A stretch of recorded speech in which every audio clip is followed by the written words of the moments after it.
Hey everybody, peace, welcome to Ross Recording Studios.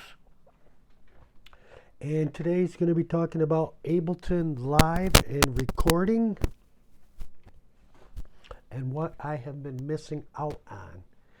And hopefully share with you guys, anybody that's trying to record music, what software to use, how to use it, why to use certain software. And just jump in here. I've been using Ableton Live since June 21st, 2020. And, oh, wrong one.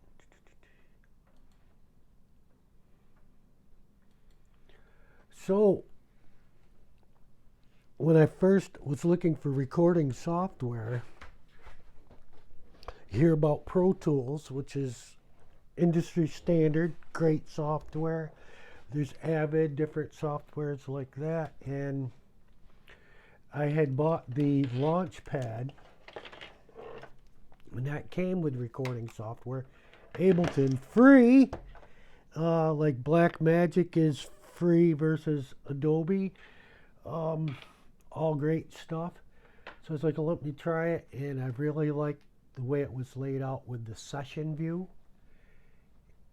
That was totally awesome. And what I was looking for was not a looping machine. I was not looking for adding instruments, drum machines, adding anything in there. At that point, I was not. But the idea of something that had a drum machine into it to record and expand was pretty intriguing. I'll be honest with you, I've been out of the ball game at June 21st there for probably 10 years. That puts it in 2010. And back in 2010, 2000, equipment was pretty expensive. Minimum wage was not that much. And this did everything I want for like $300. Like I said, it was free, and then you have to buy it to actually export, save, and all that good stuff. And it worked great for recording. I mean, you drop your guitar microphone into your Focusrite 2x2 audio interface, gets it right into here, and hit record. Over here, let's see, that's the record button. And then it would go into, I'll give you an example. Let's do an example here. If I can, sometimes I say these things. Sometimes I say these things and it doesn't happen, right, McFly? So if we did drop that in here.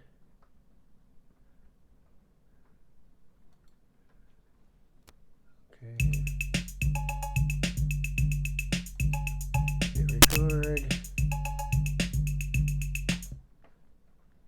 Then it goes over to this session view here. Hit this button here and lights up.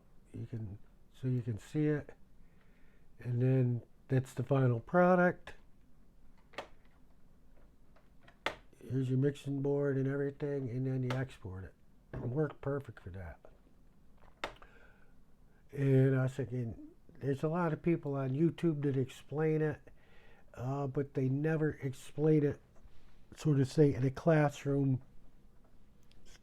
situation.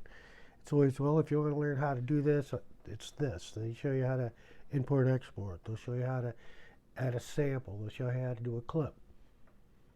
But nobody is educated to start, where's the beginning? And this is what you need to do with Ableton. And I know they had classes you could go to in New York City, which, it's a long way away. And then I found Coursera, and I was doing the electronics portion of it, microphone cables, running mixing boards, and then I saw Ableton. I was like, oh my God. 4 years later, I just found this course. And it lays it right out. Exactly what it needs to be for getting the keyword search. pipe down. We don't want to hear you. I just want to try to show somebody something here.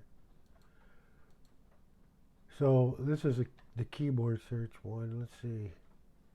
Session view and arrangement view. That was always, you know, it's more powerful than I knew what it could do.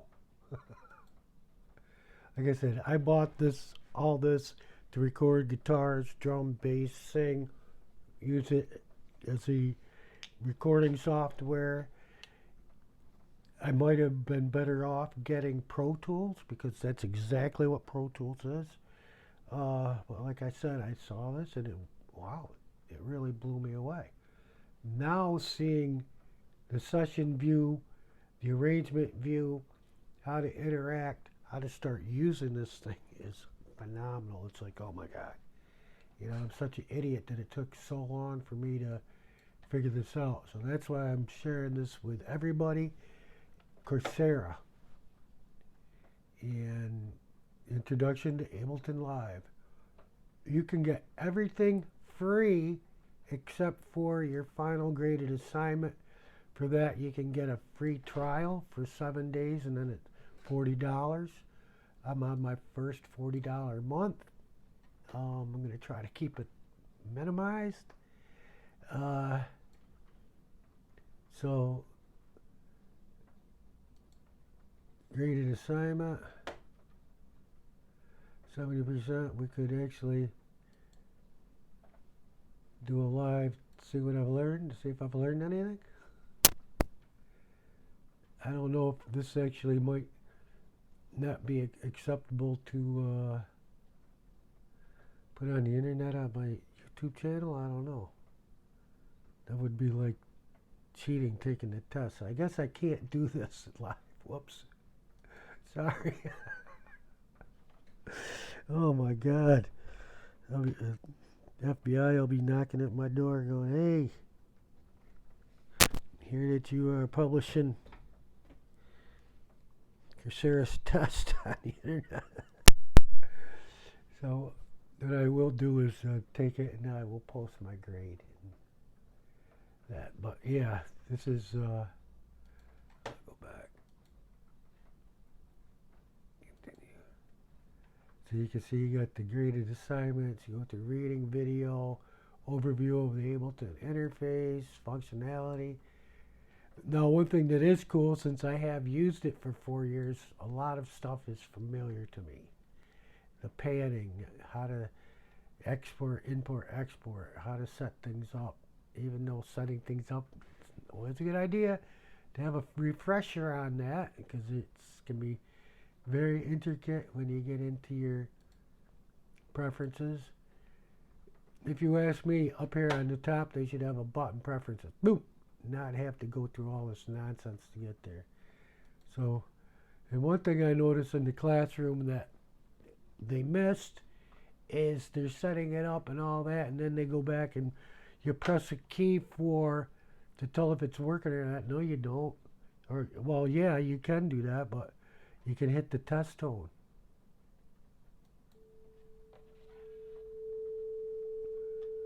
So, these college courses are great and all that, but that's the only thing I've ever picked up that she hasn't covered. Example,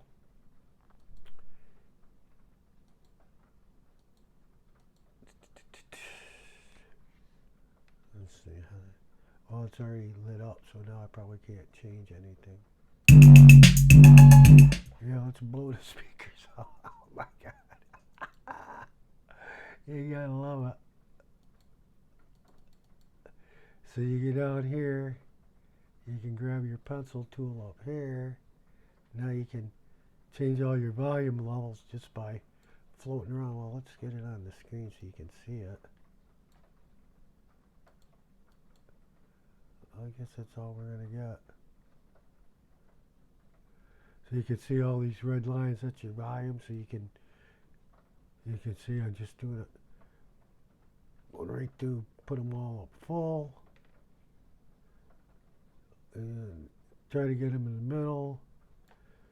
Otherwise, you're doing like take the pencil tool off, you would have to do each one with that little red circle on top individually, which is cool too. So there's just, oh, here we go. So you can do them individually, each of these instruments. Now I got it turned down a little bit. We'll hear what it sounds like.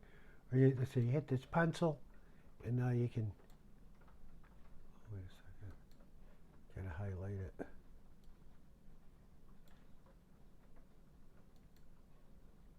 Now you can see that. I just put them all full, all halfway.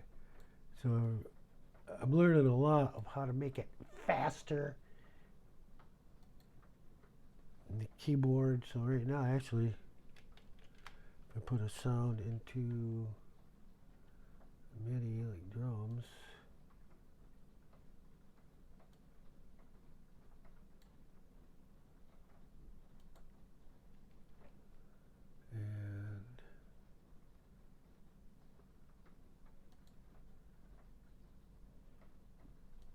I'm getting confused now.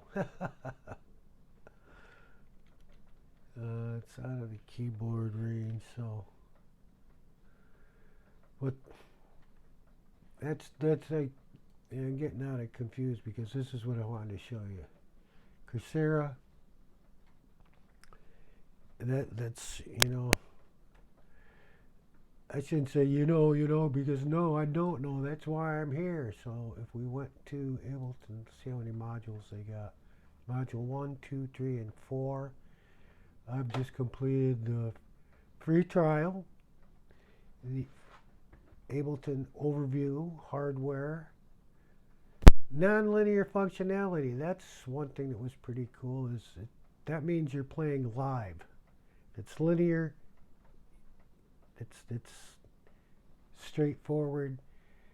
It's sort of say recorded. You can't change it. Non-linear, you can do whatever you want. So that's really cool. Explains MIDI. That's your electronic keyboards, electronic sounds, audio clips. It's your guitars, vocals. Or no, well, that could be. Or that could be clips that are dropped in, clip properties. Session view. That's what you don't get with Pro Tools. Yeah, the other ones there. And that's just incredible when you figure out how to use it. It's, example, adding the clips in.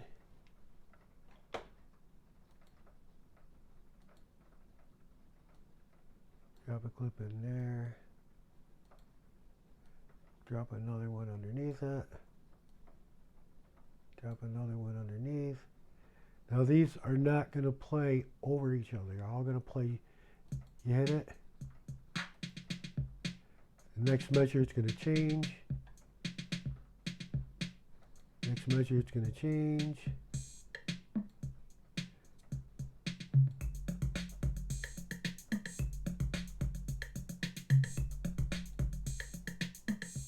That one will stop, or keep that one going. We'll stop channel 1. Go back to the top one, add it, come in.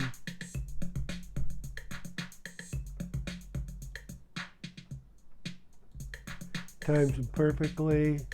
Again, if we went over here, it's going to show it. It's just, I can't explain it all. I can't even begin. Not here. Just like I said, normally I drop my tracks in here, and I'd be proud of myself. Oh, I got 30 tracks on this song, 6 drum tracks. Well, I could have taken all those 6 drum tracks and dropped it into one category. Grouping it is what that is called. It makes sense. And also when you group it, now you can mix the entire kit as a kit instead of each individual thing. So I've got lead vocals, 3 harmony tracks, group them together. 3 keyboard parts, group them. I've learned so much that I will start doing some videos on it for beginners. Because I would say I kind of beginner, intermediate with the recording on it. And as you hit this, I was going to say, I guess no, it's recorded everything that's been on that we've done. And this button here, if we've been playing it, it'll automatically start recording what you've played. Like, wow. So you never would lose anything. I think Positive Grid just did that with their software too. So that's where we're at. If you're having problems, Coursera, try to keep this fairly short. Talking and things get dragged out. So peace out.